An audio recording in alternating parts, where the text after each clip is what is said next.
എത്തിച്ചേർന്നതായിട്ട് കണ്ടിട്ടില്ല ഞങ്ങളത്. ഈ ഒരു പടക്ക നിർമ്മാണശാലയുടെ ഉടമസ്ഥൻ ആരാണെന്നോ അല്ലെങ്കിൽ അദ്ദേഹം ആ ഒരു സമയത്ത് അവിടെ ഉണ്ടായിരുന്നു അങ്ങനെ എന്തെങ്കിലും അതിന്റെ ഉള്ളിലുണ്ടായിരുന്നു. അദ്ദേഹം മെഡിക്കൽ കോളേജിലേക്ക് കൊണ്ടുപോയിട്ടുണ്ട്. എന്താണ് സ്ഥിതി എന്ന് അറിയില്ല. സതീഷ് യാനിക്കാട്ടിൽ എന്നാണ് ആളുടെ പേര്. പിന്നെ തൃശ്ശൂരുള്ള ഒരാളാണ്. 2 പാർട്ട്നേഴ്സാണ്. അദ്ദേഹത്തിനും പരിക്കേറ്റിട്ടുണ്ടല്ലേ? പരിക്കേറ്റു, ഗുരുതരമായ പരിക്കാണ്. അദ്ദേഹത്തെയാണ് ആദ്യം കൊണ്ടുപോയത്. അപ്പോൾ എത്രത്തോളം തൊഴിലാളികൾ ഉണ്ട് എന്ന കാര്യത്തിൽ ഇതുവരെയും നമുക്ക് വ്യക്തത വരുന്നില്ല. അതുപോലെ തന്നെ ഇപ്പോഴും ആ ഒരു സ്ഫോടനം അല്ലെങ്കിൽ ആ ഒരു പൊട്ടിത്തെറി ആ ഒരു പ്രദേശത്ത് ഉണ്ടാകുന്നുണ്ടോ? രക്ഷാപ്രവർത്തകർക്ക് അടക്കം അങ്ങോട്ടേക്ക് എത്തിച്ചേരാൻ പറ്റാത്ത സാഹചര്യം തന്നെയാണല്ലേ നിലവിലുള്ളത്? അതെ അതെ, അങ്ങോട്ട് എടുക്കാൻ പറ്റുന്നില്ല. ഇപ്പോഴും പൊട്ടിക്കൊണ്ടിരിക്കുകയാണ്. ഫയർഫോഴ്സ് അടക്കം സംഭവ സ്ഥലത്തേക്ക് എത്തുന്നുണ്ട് എന്ന് മനസ്സിലാക്കുന്നു. സ്ഥലത്തെത്തി. അവർക്ക് അങ്ങോട്ട് മൂവ് ചെയ്യാൻ പറ്റുന്നില്ല. മൂവ് ചെയ്യുമ്പോഴേക്കും വലിയ തോതിൽ സ്ഫോടനങ്ങൾ ഉണ്ടാവുകയാണ്. ഇപ്പോൾ തിരുവമ്പാടി ദേവസ്ഥത്തിന് തന്നെയാണെങ്കിലും സ്ഥിരമായി ഈ ഒരു നിർമ്മാണ കേന്ദ്രത്തിൽ തന്നെയായിരുന്നു ഈ ഇതുമായി ബന്ധപ്പെട്ടുള്ള പ്രവർത്തനങ്ങളൊക്കെ നടന്നുകൊണ്ടിരുന്നത്.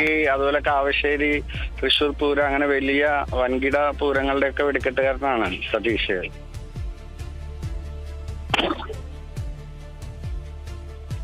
ആദ്യമായിട്ടാണ് ഇവിടെ ചെറിയ രീതിയിൽ പോലും ഇതുവരെ അപകടം ഉണ്ടായിട്ടില്ല. ഇപ്പോൾ ഒരു വലിയ സംഭവം ഉണ്ടായിട്ടുള്ളത് ആദ്യമായിട്ടാണ്.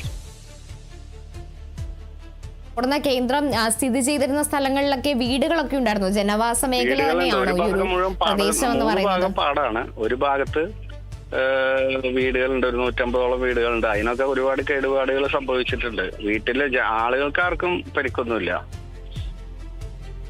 വീടുകൾക്കടക്കം കേടുപാടുകൾ സംഭവിക്കുന്ന സാഹചര്യമാണോ? അതെ, ഗ്ലാസ്, ജനലൊക്കെ പൊട്ടിയിട്ടുണ്ട്, ഗ്ലാസ് പൊട്ടിയിട്ടുണ്ട്.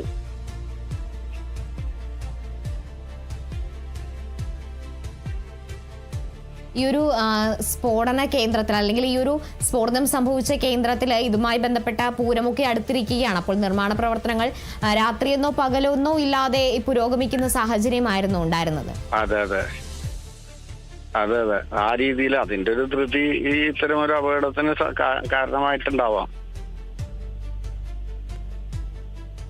ശരി, എന്തായാലും ഈ ഒരു വെടിക്കെട്ട് സാമഗ്രികളുടെ നിർമ്മാണ കേന്ദ്രത്തിൽ ഉണ്ടാകുന്ന പൊട്ടിത്തെറി അത് മണിക്കൂർ അല്ലെങ്കിൽ സമയങ്ങൾ കഴിയുന്തോറും മരണസംഖ്യ 3 ആകുന്ന സാഹചര്യം ഉണ്ടാകുന്നു. 3 മൃതദേഹങ്ങളാണ് ഈ സംഭവ സ്ഥലത്തു നിന്നും കണ്ടെത്തുന്നത്. എന്തായാലും ഈ ഒരു രക്ഷാപ്രവർത്തനം അടക്കം പുരോഗമിക്കുന്ന സാഹചര്യമാണ് നിലവിലുള്ളത്. തുടർച്ചയായി ഉണ്ടാകുന്ന സ്ഫോടനങ്ങൾ അല്ലെങ്കിൽ പൊട്ടിത്തെറി ഒക്കെ ഈ ഒരു രക്ഷാപ്രവർത്തനത്തെ അടക്കം ആശങ്ക സൃഷ്ടിക്കുന്ന സാഹചര്യമാണുള്ളത്. നിരവധി തൊഴിലാളികൾ പൊള്ളലേറ്റ് ഇപ്പോൾ ആശുപത്രിയിൽ ചികിത്സയിൽ തുടരുന്ന സാഹചര്യമാണ്. അവരുടെ ആരോഗ്യനില സംബന്ധിച്ചും ആശങ്ക നിഴലിക്കുന്ന സമയം തന്നെയാണുള്ളത്. ഇപ്പോൾ മറ്റൊരു പ്രതികരണത്തിലേക്ക് കൂടി നമ്മൾ കടക്കുകയാണ്.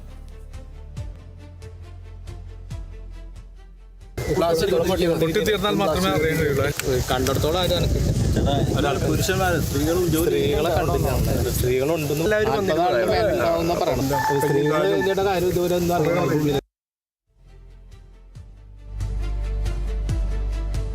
എന്തായാലും ഈ സ്ഫോടനത്തിൽ പരിക്കേറ്റവർക്ക് വിദഗ്ധ ചികിത്സ ഉറപ്പാക്കാൻ ആരോഗ്യവകുപ്പ് മന്ത്രി വീണ ജോർജ് അടക്കം നിർദ്ദേശം നൽകിയിട്ടുണ്ട്. നേരത്തെ മുൻ പഞ്ചായത്ത് പ്രസിഡന്റ് അടക്കം സൂചിപ്പിച്ചതുപോലെ രാവെന്നോ പകലെന്നോ ഇല്ലാതെയുള്ള പ്രവർത്തനമായിരുന്നു ആ ഒരു കേന്ദ്രത്തിൽ നടന്നുകൊണ്ടിരിക്കുന്നത്.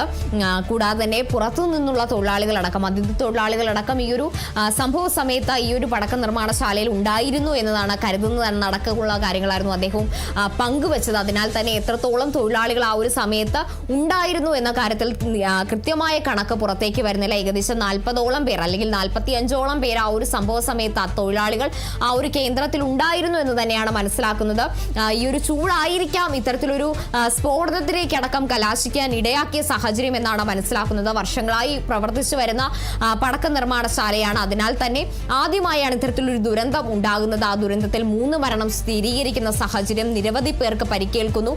എന്തായാലും ഈ ഒരു രക്ഷാപ്രവർത്തനം നടത്താൻ കൃത്യമായ വെല്ലുവിളി ഉണ്ടാകുന്ന സാഹചര്യം, തുടർച്ചയായി ഉണ്ടാകുന്ന പൊട്ടിത്തെറികളാണ് ഇത്തരത്തിൽ രക്ഷാപ്രവർത്തകർക്കടക്കം ആ ഒരു സംഭവ സ്ഥലത്തേക്ക് എത്തിച്ചേരാൻ വെല്ലുവിളി ഉണ്ടാക്കുന്നത്. കൂടാതെ തന്നെ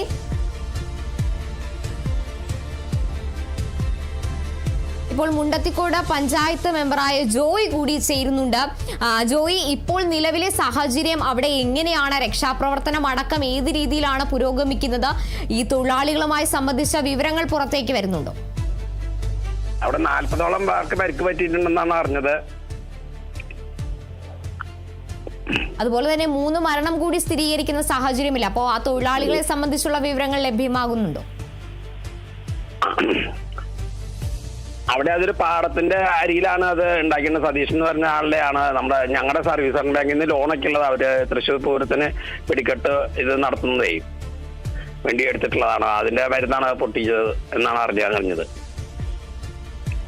ഇപ്പോഴും ആ ഒരു പ്രദേശത്ത് പൊട്ടിത്തെറി ഉണ്ടാകുന്ന സാഹചര്യമാണോ നിലവിലുള്ളത്? ഈ ഫയർഫോഴ്സും പോലീസിനും അടക്കം അങ്ങോട്ടേക്ക് എത്തിച്ചേരാൻ കഴിയുന്നില്ല എന്നാണ് നമ്മൾ മനസ്സിലാക്കുന്നത്. ഇപ്പൊ ഇത് ഒരുവിധമൊക്കെ ആയി തുടങ്ങിയിട്ടുണ്ട്. അവിടെ ഇതാക്കി ആയിട്ട് വഴിയുള്ള സ്ഥലാ, നല്ല വീതി പാടത്തിന്റെ അരിയിലത്, ഒരു പാടത്തിന്റെ അരിയിലാ.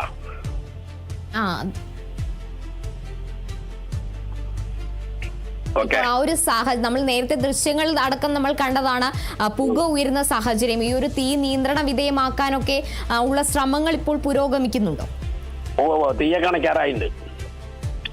അതുപോലെ തന്നെ കൂടുതൽ തൊഴിലാളികളെ ഈ ഒരു സമീപ പ്രദേശത്ത് നിന്നടക്കം കണ്ടെത്താൻ സാധിച്ചിട്ടുണ്ടോ? കാരണം 4 മരണം സ്ഥിരീകരിക്കുന്നു, 8ഓളം തൊഴിലാളികളെ ആശുപത്രിയിലേക്ക് മാറ്റിയിട്ടുണ്ട് എന്നാണ് നമ്മൾ മനസ്സിലാക്കുന്നത്. അപ്പോൾ 40ഓളം പേരുണ്ടായിരുന്നെങ്കിൽ ബാക്കിയുള്ളവരുടെ കണക്ക് അല്ലെങ്കിൽ അവരുമായി ബന്ധപ്പെട്ട അവരുടെ രക്ഷാപ്രവർത്തനമൊക്കെ ഏത് രീതിയിലാണ് നടക്കുന്നത്?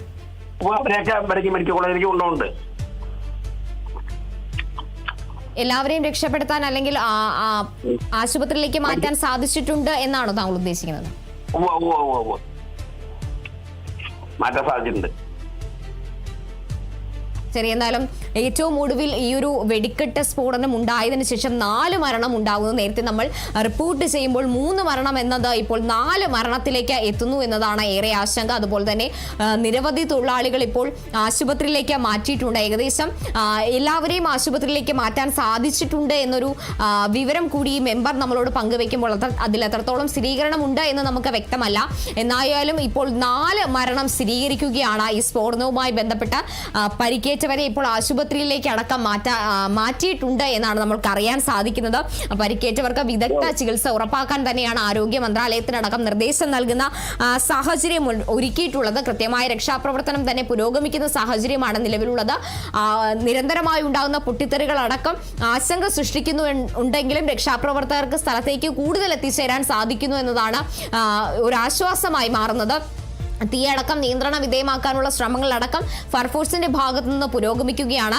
ഇടയ്ക്കിടയ്ക്ക് ഉണ്ടാകുന്ന ഈ പൊട്ടിത്തെറികളാണ് ഒരു ആശങ്ക സൃഷ്ടിക്കുന്നത്. എന്തായാലും പരിക്കേറ്റ കുറേ അധികം തൊഴിലാളികളെ ഇപ്പോൾ ആശുപത്രിയിലേക്ക് മാറ്റാൻ സാധിച്ചിട്ടുണ്ട്. ഇനി ആരെങ്കിലും ഈ ഒരു പ്രദേശത്ത് കുടുങ്ങിക്കിടക്കുന്നുണ്ടോ, ഇനി ആർക്കെങ്കിലും അപകടം സംഭവിച്ചിട്ടുണ്ടോ എന്ന കാര്യത്തിലടക്കം പരിശോധന തുടരുകയാണ് രക്ഷാപ്രവർത്തകരുടെ ഭാഗത്തു നിന്ന്. നാട്ടുകാരും പോലീസും ഫയർഫോഴ്സും അടക്കം കൃത്യമായ രക്ഷാപ്രവർത്തനം തന്നെയാണ് ആ പരിസരത്താകെ നടത്തിക്കൊണ്ടിരിക്കുന്നത്. ഏറെ